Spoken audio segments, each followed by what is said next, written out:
le journal. Bonsoir à tous, merci de choisir Radio Gabon pour vous informer. Bienvenue à cette édition d'information. Les titres du journal. Grogne des anciens employés de l'agence gabonaise de presse. Ils observent depuis ce matin un sitting à l'entrée de la direction générale du Trésor. La cinquantaine d'agents rayés des effectifs de l'AGP en 2017 réclament le paiement de leurs droits.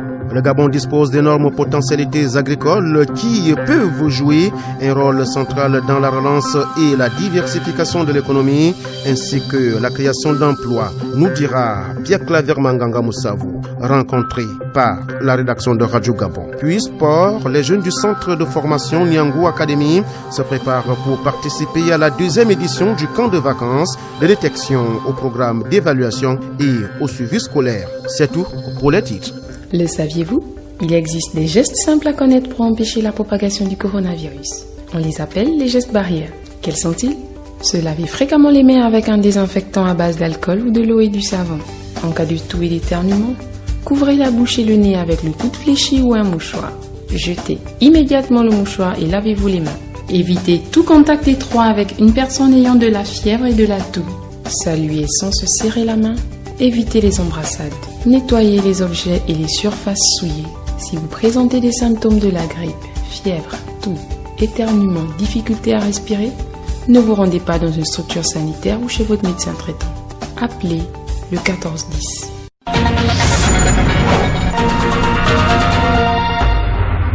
Nous ouvrons cette édition d'information avec le Fonds social. Cette déclaration ce matin à Libreville du syndicat de l'économie et de la politique fiscale. Face à la presse, les syndicalistes ont attiré l'attention de l'opinion publique sur le climat social au sein des régies financières. Les précisions avec Edgar Kaba. Les agents de la Direction générale de l'économie et de la politique fiscale ont, au cours d'un point presse, dénoncé les conditions de travail et sociales auxquelles ils font face actuellement. Julikaël Mbadinga Bissagou, président du CIMEGA. Vétusté des locaux, présence des acariens et autres miantes dans les bureaux, à l'image du service de documentation et de publication aux allures de dépotoirs des temps modernes. L'obsolescence du matériel et équipement de bureau, l'absence d'ascenseur, lequel se trouve depuis 10 ans hors d'usage, l'insuffisance de bureaux. Au plan social, nous relevons la faible considération du travail effectué par les économistes que nous sommes au sein de notre département ministériel, ainsi que la perte de nos droits acquis, l'imposition d'une décote de 37,8% depuis 2015 sur la prime de performance budgétaire, la problématique liée à la nomination ou confirmation des chargés d'études, des chefs de service, des directeurs adjoints et des directeurs, l'intégration des agents stagiaires, catégorie de personnel ayant un statut vulnérable et précaire. Au regard du mauvais traitement dont sont l'objet les agents de la DGEPF, nous décidons à ce jour de rompre le silence dû à l'absence de réponse à nos multiples correspondances et autres sollicitations auprès du ministre de l'économie et de la relance. Nous, agents de la Direction générale de l'économie et de la politique fiscale, nous sollicitons le concours de Madame le Premier ministre, chef du gouvernement, en vue de la résolution définitive de la situation de crise qui prévaut actuellement au sein de notre administration. Il a présenté au plan économique, monétaire et fiscal les missions assignées à la Direction générale de l'économie et de la politique fiscale au Gabon. En matière économique, la Direction générale de l'économie et de la politique fiscale veille entre autres missions à la stabilité du cadre macroéconomique et budgétaire du pays, à l'élaboration des prévisions à court terme du produit intérieur brut, régule l'activité des transferts des fonds par la délivrance des autorisations des sorties des capitaux vers l'étranger. Voilà un dossier de plus sur la table des autorités gabonaises. Les anciens employés de l'agence gabonaise de presse ont observé un sitting ce matin à l'entrée de la direction générale du Trésor et de la comptabilité publique. La cinquantaine d'agents rayés des effectifs de l'AGP en 2017 exigent le paiement de leurs droits. Arnaud Ondo-Ngozo. C'est un nouveau sitting organisé 2 semaines après le précédent en vue d'obtenir des informations fiables sur le niveau d'avancement de leur dossier auprès des responsables du Trésor public et de la comptabilité. Larson Kumba, membre du collectif des ex-agents de l'agence gabonaise de presse. L'objet de la rencontre de ce matin, c'est essayer de voir une rencontre avec le directeur du Trésor suite au temps qu'on l'avait accordé, notamment 2 semaines, histoire de réunir les fonds pour le paiement de nos droits. Il s'avère que selon des informations que nous avons eues ça et là, la somme de 289 9 millions pour nous payer n'étaient pas encore réunis. Par ailleurs, nous apprenons que pendant les 2 semaines qui ont été accordées au Trésor, dans cette période, le Trésor a payé la prime Covid au personnel de santé. À cette prime Covid s'ajoute selon Larson Koumba celle versée aux militaires ayant pris part au défilé du 17 août. Or, soutiennent les ex-employés de l'AGP, cela fait plusieurs années qu'ils patientent. Ils ajoutent que le non-paiement de leurs droits dans les meilleurs délais pourrait conduire au durcissement de leur mouvement. Si nous n'avons pas une rencontre avec le directeur du Trésor, il va sans dire que le mouvement va se durcir. Nous allons voir dans quelle mesure peut-être faire venir nos familles. Chacun va amener ses enfants, sa femme, parce qu'on ne peut plus patienter. Les droits des anciens agents de l'AGP licenciés en décembre 2017 sont évalués selon le collectif à près de 290 millions de francs CFA, à répartir entre 49 personnes concernées par ce licenciement. Le président confédéral du MSTGV, Machette syndicale des travailleurs gabonais vaillants, a divisé ce lundi avec les leaders des confédérations syndicales. Les préparatifs de l'Assemblée générale de restitution des travaux du dernier forum de la fonction publique étaient au centre de leur débat. Les détails avec Stéverine Bassati Matia. La rencontre de ce lundi avait pour objectif de donner l'information exacte à tous les leaders confédéraux concernés par les travaux tenus en juillet dernier à l'EPCA. Pierre Minta, président du MSTGV. Cette rencontre va nous permettre de préparer la tenue de la grande assemblée générale de clôture après remise officielle du rapport à Madame le ministre de la fonction publique. Les choses se sont souvent mal passées au Gabon, c'est parce qu'il n'y avait pas assez de communication. Nous pensons désormais qu'il faut qu'on mette en place une bonne stratégie de communication qui permette à chacun d'avoir l'information exacte en temps opportun afin d'éviter les troubles de comportement de l'avenir. Par ailleurs, Pierre Minta a exhorté le gouvernement à accélérer les mécanismes de régularisation des situations administratives. Pour ce qui est des recrutements, les 2500 sortants écoles ou les 1000 personnes qui peuvent être recrutées directement et la régularisation de certaines situations administratives des agents publics qui sont en veilleuse, ça tourne autour de 13 milliards de francs CFA. Si nous avons en face de nous un gouvernement sérieux, il va falloir que ce gouvernement se penche obligatoirement sur la concrétisation ou sinon la consommation de ces 13 milliards et traduire cela en acte. C'est quoi l'acte? C'est le recrutement, c'est la régularisation des situations administratives. Bon, pour ce qui est des pensions, je vous dis c'est un dossier prioritaire, classé prioritairement au premier plan. Donc, il n'y a pas possibilité que le gouvernement joue autre jeu que le jeu qui consiste à améliorer les conditions de vie. Améliorer les conditions de vie des Gabonais, c'est le vœu du président du MSTGV et ses alliés.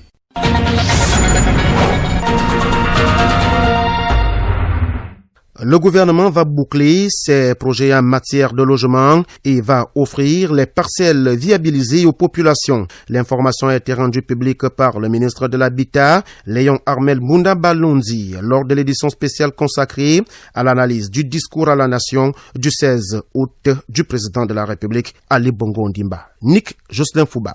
Au Gabon, le gouvernement s'est engagé à mettre en œuvre une politique de promotion du logement social, avec pour but la traduction en acte de la vision du chef de l'État Ali Bongo Ondimba. Entre 2009 et 2016, plusieurs projets avaient vu le jour sur l'ensemble du territoire national en matière de construction de logements, avec pour finalité doter chaque Gabonais d'un toit. Hélas, aujourd'hui, tous ces projets sont à l'arrêt. Léon Armel Bounda Balondi, ministre de l'Habitat. Le secteur de l'habitat est un secteur effectivement pour lequel le chef de l'État tient énormément et il nous a instruit fortement de trouver des solutions. Car je vous le rappelle aussi, dans son discours à la nation le 31 décembre 2019, il avait aussi rappelé fortement que à chaque problème des compatriotes, il y aura une solution. Et dans l'habitat, nous avons un problème et nous allons donc le résoudre. Premièrement, il s'agit d'abord d'achever les projets qui ont démarré. Le chef de l'État a mis des moyens énormes, mais pour diverses raisons, ces projets ne sont pas arrivés à terme. Il faudra déjà les achever. Le déficit en logement au Gabon est estimé à 200 000 logements, si l'on inclut les ménages installés dans une habitation précaire. Pour le gouvernement, parmi les solutions pour résoudre cette difficulté, la mise en place des partenariats publics-privés avec des promoteurs immobiliers et mettre à la disposition de la population des parcelles viabilisées. Nous pensons qu'aujourd'hui, quelque chose d'important à faire, c'est de donner à nos compatriotes des parcelles viabilisées. Pour accélérer les constructions, il faut des parcelles. Et au niveau de l'habitat, nous avons conçu un plan pour effectivement faire des lotissements et délivrer des parcelles loties à nos compatriotes. Voici les grandes actions que nous faisons à l'État, sans compter les réformes profondes que nous allons donc mener dans ce secteur hautement sensible pour nos compatriotes. Il est important de souligner que le ministre en charge de l'habitat, Léon Armel Bouddha Balonzi, a donné toutes ces informations lors de l'édition spéciale liée à l'analyse et au décryptage du discours à la nation du chef de l'État Ali Bongo Ondimba le 16 août 2020. Une émission initiée par Radio Gabon. Le Gabon a mis en place un nouveau plan de relance de son économie. La mise en place d'une politique de décentralisation et de déconcentration favoriserait le développement de l'agriculture et de l'élevage, deux pans de l'expansion de l'économie gabonaise. Notre reporter Sonia Ada Sembi a rencontré un expert en agriculture et élevage. Il s'agit de Pierre Claver Manganga Moussavou. L'homme nous livre son expérience dans ce reportage. Le redressement de l'économie gabonaise est en grande partie tributaire du développement de l'agriculture et de l'élevage. Pierre Claver Manganga Moussavou, hormis sa casquette politique, s'adonne depuis 1986 à ces deux activités. L'homme est propriétaire d'un ranch qui regorge plusieurs espèces d'animaux. Pour ce qui concerne l'élevage bovin, nous avons des sénégambiennes, des ndama, plus prosaïquement, qui sont tripano-tolérantes et qui donc se meuvent correctement.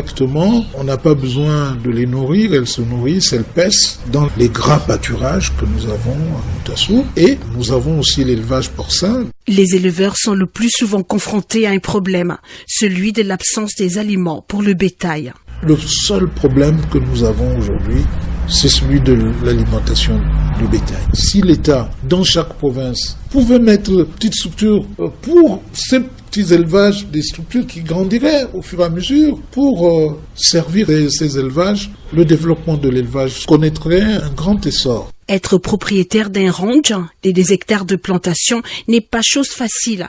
L'expert en agriculture donne un message à toute personne qui voudrait s'investir dans ce domaine. Il faut qu'ils comprennent que malgré les obstacles qu'on peut rencontrer dans l'agriculture, si vous avez la volonté, vous allez réussir. C'est avant tout la volonté qui doit nous habiter, jeunes et moins jeunes, pour le développement de notre agriculture, pour le développement de notre élevage, pour que nous soyons de moins en moins dépendants de l'extérieur. Et j'encourage le gouvernement à faire en sorte que dans les prochaines années, les opérateurs économiques qui viennent au Gabon s'associent à des Gabonais pour que tout ce qui sera vendu au Gabon soit prioritairement produit au Gabon. Et comme on dit, c'est en perfectionnant nos ressources alimentaires que nous pouvons nous perfectionner nous-mêmes.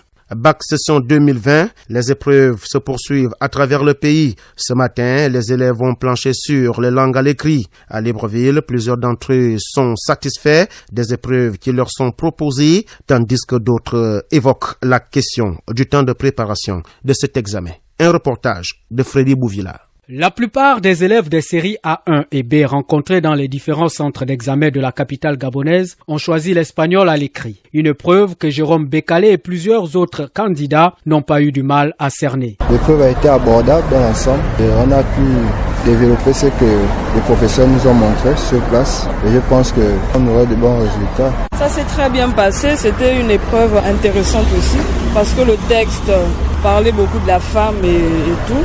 J'ai trouvé ça plus abordable que ce qu'on fait même d'ailleurs en classe. Pour Franck, candidat en série B, l'arrêt des cours pour cause du coronavirus a été un obstacle pour la préparation de cet examen. Pendant le confinement, ça a été un peu dur pour nous parce qu'on nous a donné juste un mois de cours.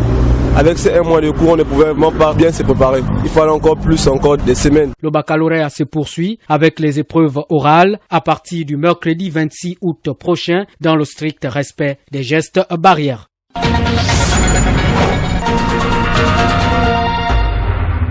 L'émission Gabon Politique reçoit ce mardi 25 août 2020 l'évangéliste Dr Lénaïque Efouta Bekale, président du mouvement Ecclésia, une plateforme politico-religieuse qui prophétise le réveil du Gabon dans tous les domaines. Voici un extrait en avant-première. Donnez-nous l'opportunité, l'occasion et le temps de voir comment nous allons travailler et certainement, au vu de cela, vous pourrez nous réinviter afin que nous puissions faire un bilan à partir d'aujourd'hui et jusqu'à lorsque nous allons commencer à mener toutes nos activités et que vous auriez vu les résultats au niveau social. Vous allez commencer votre travail quand? Et dans quel cadre? Nous allons travailler dans la foi et la prière. Nous allons dérouler notre programme d'action à partir de début d'année 2021-2022. Mais c'est proche de 2023. Qu'est-ce que vous nous cachez? Non, nous ne vous cachons rien. Nous avons pour ambition d'œuvrer principalement dans le social et dans l'action humanitaire, dans l'éducation civique, l'éducation chrétienne. Nous avons l'ambition de sensibiliser sur la foi, le chrétien et la politique, sur une meilleure gestion des finances publiques, sur un meilleur état de droit. Donc nous avons l'ambition de poser des actions, de venir en aide aux plus démunis. Donc ça, c'est tout ce qui est contenu dans notre programme d'action 2021-2022. Mais ça, c'est la même démarche que font les autres hommes politiques. En plus de cela, nous avons la prière, nous avons l'évangélisation que nous allons mettre aussi en place. Nous n'allons pas seulement venir avec des dons, mais nous allons aussi pouvoir profiter du fait de faire des dons. Nous n'allons pas faire seulement que dans les dons en nature. Comme je le disais, nous aurons également des formations. Ce que nous envisageons, c'est de venir en aide aux plus démunis, mais également leur donner la capacité de trouver de l'emploi, leur donner la capacité d'être formés, d'accord, et puis d'être insérés dans la société. C'est ce que nous allons faire. Nous n'allons pas seulement venir leur dire, écoutez, voici vous êtes des démunis, vous vivez avec moins d'$1 par jour, écoutez, voici ce que nous avons prévu pour vous, d'accord, comme toutes les autres associations politiques et toutes les autres associations qui existent sur le territoire national, mais nous allons leur dire également que voici ce que nous avons prévu pour vous. Gabon Politique, c'est ce mardi à 10h05 et la rediffusion à 20h sur Radio Gabon avec Claudette Eworé et la collaboration particulière de Raymond Savou. Nous restons dans le domaine politique pour parler du député du 3e siège du département de Livindo qui est actuellement en tournée parlementaire dans sa circonscription politique. L'honorable Mamadou Oumar explique à sa base le travail réalisé pendant la session dite des lois à l'Assemblée nationale. Le compte rendu avec Cecilia Akoumamendom.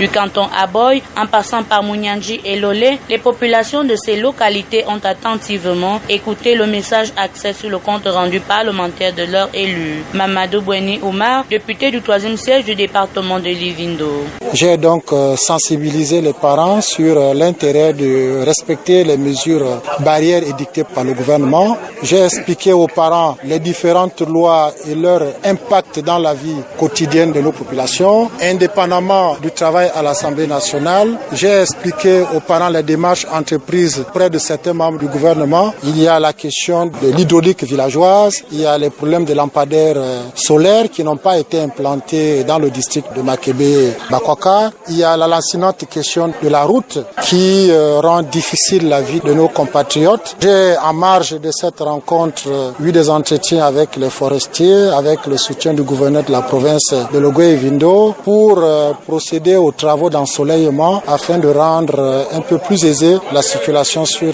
cette partie du pays. À côté du compte rendu parlementaire du député du 3e siège du département de Livindo, Mamadou Oumar, les populations de sa circonscription politique ont évoqué quelques préoccupations liées à la problématique du conflit homme-faune. Entre autres points évoqués, le mauvais état de la route et le retard de paiement des arriérés de salaire des auxiliaires de commandement du canton Aboy. À ma nomination à la tête du canton Aboy, l'un de mes combats était de faire habiller mes chefs parce qu'ils sont restés longtemps sans une tenue où on pouvait les identifier quand il y avait des cérémonies, soit à Makoko ou bien dans un regroupement. La route, vous-même, vous voyez, elle est pratiquement impraticable en saison de pluie. Le problème du transport, le transport qui coûte actuellement cher qu'avant. Soulignons que Mamadou Boueni Oumar a promis ne ménager aucun effort en sa qualité de député du 3e siège du département de Livindo de pérenniser le bon climat politique qui règne entre les filles et fils du 3e siège du département de Livindo. D'État Kanyabé dans le canton Aboy,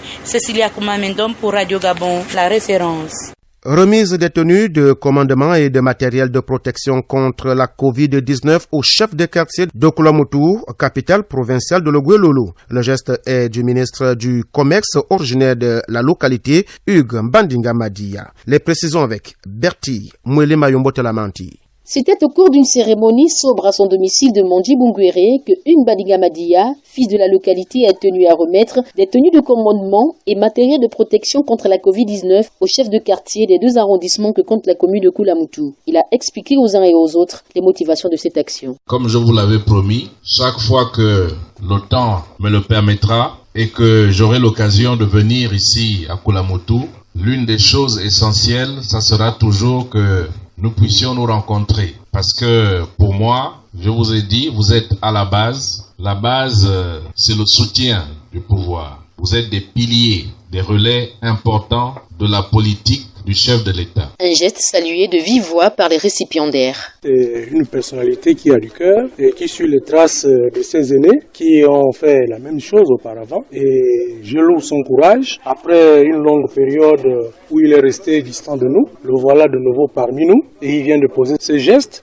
quand bien même louable. Nous ne pouvons que le remercier et nous remercions également le chef de l'État, nous chefs de quartier de la commune de Kulamutu, pour cette marque de confiance sans cesse qu'il pense aux fils, aux filles de la commune de Kulamutu. Ça n'arrive pas à tout le monde et c'est pas tout le monde qui pense au chef. Donc quand un geste comme ça est offert par le ministre Madia à l'encontre des chefs, ça ne peut que nous égayer. C'est un matériel de protection composé de gel hydroalcoolique et masques qui leur permettra de lutter contre la Covid-19 au sein de leurs quartiers respectifs. Les 54 chefs et adjoints des 27 quartiers de la capitale provinciale de Lolo ont souhaité pérennisation à ce type d'action afin d'être gratifiés des médailles de chefferie et casquettes de commandement qui leur permettra d'être mieux distingués lors des cérémonies. Depuis Kulamutu pour le compte de Radio Gabon, Dartimoli Talamanti. Un mot de l'actualité à l'international et nous parlons de Pascal Lissouba, l'ancien président congolais qui est décédé ce lundi 24 août des suites d'une longue maladie à Perpignan en France à l'âge de 88 ans. Ida Onyami. Pascal Lissouba était atteint de la maladie d'Alzheimer durant ses dernières années de vie. Il est décédé ce 24 août à Perpignan, dans les Pyrénées-Orientales en France. L'ex-président de la République du Congo est né le 15 novembre 1931 à Tchingidi, dans le département du Niari. Agronome de formation, il a été Premier ministre de 1963 à 1966. Élu démocratiquement président de la République en août 1992, une guerre civile l'oppose à Denis Sassou Nguesso au cours des derniers mois de son mandat. Défait par son adversaire après l'entrée des forces angolaises dans le conflit congolais, il doit quitter le pouvoir le 15 novembre 1997. Après sa chute en octobre 1997, l'ancien président s'est finalement installé en France depuis 2004. Après un exil à Londres, Pascal Lissouba tire sa révérence à l'âge de 88 ans et laisse plusieurs enfants.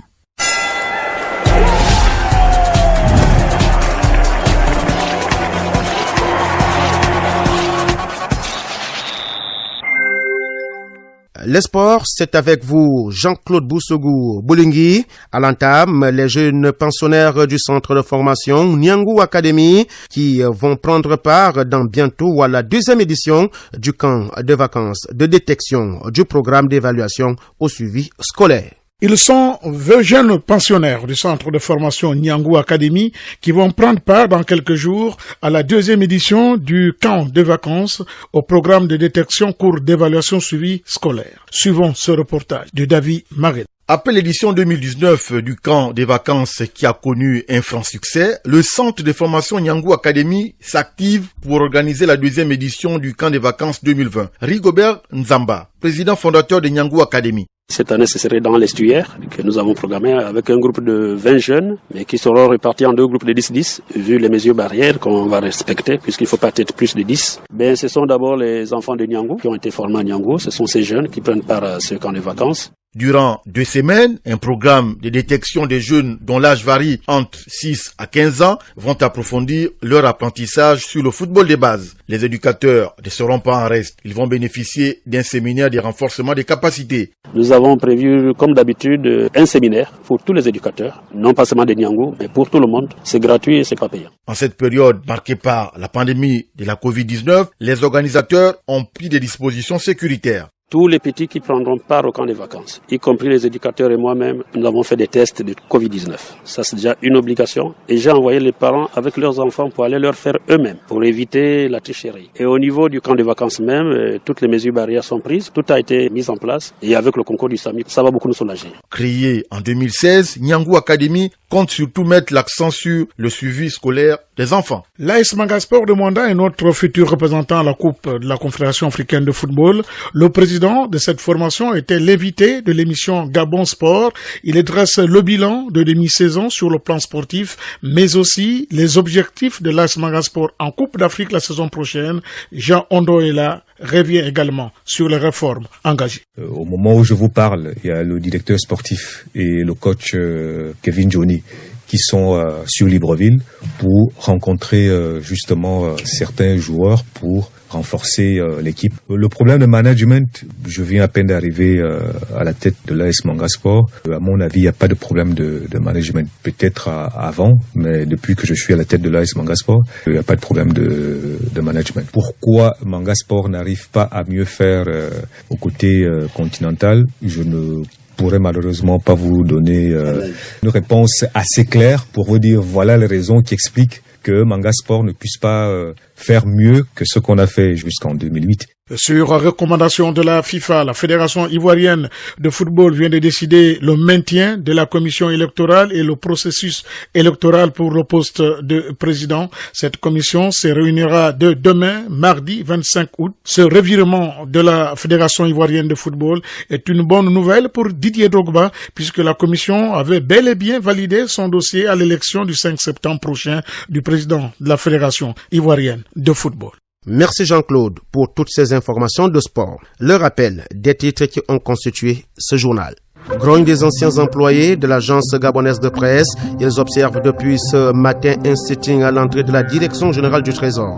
La cinquantaine d'agents rayés des effectifs de la GP en 2017 réclament le paiement de leurs droits. Le Gabon dispose d'énormes potentialités agricoles qui peuvent jouer un rôle central dans la relance et la diversification de l'économie ainsi que la création d'emplois, nous a confié Pierre-Claver Manganga Moussavou, rencontré par la rédaction de Radio Gabon.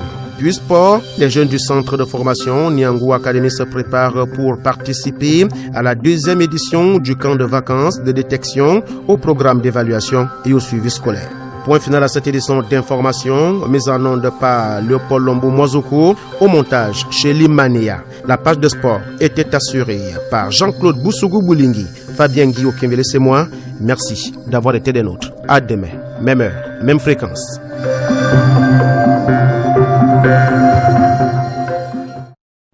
Vous êtes câblé sur Radio Gabon émettant de Libreville, 88.7, 96.5 FM. Où que vous soyez, nous sommes avec vous.